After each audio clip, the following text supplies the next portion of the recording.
അമ്മാവന്റെ x-ray sir. പക്ഷേ sir ഞാൻ ഈ എക്സ്റേ പരിശോധിച്ചു സാർ. 3 പവന്റെ മാലയാണ് പുള്ളി മെഴുകിയിരിക്കുന്നത്. പക്ഷെ ഞാൻ ഇതിൽ പരിശോധിച്ചപ്പോ കണ്ടത് ഒരു മാങ്ങാമാല. മാങ്ങാമാല ഇതില് മാങ്ങാമാല എവിടെയാ? കിടക്കുന്നു വളഞ്ഞു മാങ്ങാമാല. വൻകുടലെന്ന് മാങ്ങാമാല. വൻകുടൽ കണ്ടിട്ട് മാങ്ങാമാല. സാറേ ഞാൻ ബീഡി വലിച്ചിട്ട് പുകയാണ് സാർ ഇത് മൊത്തം ചുറ്റി കിടക്കണേ. ബീഡി വലിച്ച വേലിക്കെട്ടിനകത്ത് അല്ല വേലിക്കെട്ടാത്ത ബീഡി പുകയാണല്ലോ സാറേ ഇത് ഞാൻ പഠിക്കണ്ട, നിങ്ങൾ ചുമ്മാ ഇത് ഞാൻ നോക്കേണ്ട കാര്യമല്ലേ. അല്ല പഠിക്കട്ടെ, എന്തോ പഠിക്കട്ടെ അല്ലെ നോക്കണം. ഇത് മാല മാത്രമല്ലല്ലോ വിഴുങ്ങിയേക്കുന്നത്, പുള്ളി ഒരു കമ്മലും വിഴുങ്ങിയിട്ടുണ്ടല്ലോ.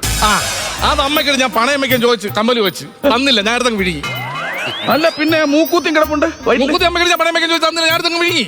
ആണല്ലേ? പിന്നെ ഒരു മോതിരം കിടപ്പുണ്ട്. മോതിരവും പണയമ്മയ്ക്കും ചോദിച്ചത് തന്നില്ല, ഞാൻ അടുത്തങ്ങ് വിഴുങ്ങി. എന്തിനാ സാർ ഈ ടെസ്കോപ്പ് എടുത്ത് മാറ്റി? പണയം വെക്കാൻ ചോദിച്ചാൽ ഞാൻ കൊടുത്തില്ലെങ്കിൽ എടുത്ത് വിഴുങ്ങിയാൽ ഞാൻ വെള്ളക്ക വെച്ച് പരിശോധിക്കേണ്ടി വരും.